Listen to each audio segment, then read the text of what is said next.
பகை வஞ்சம் செய்வினையும் பொல்லாத திருஷ்டிகளும் எமை விட்டு ஓட வேண்டும்.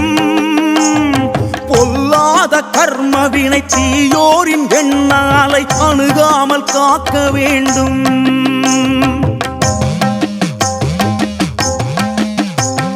சீரான வளம் பெருக மனையெல்லாம் நீ நிறைய எந்நாளும் அருள வேண்டும்.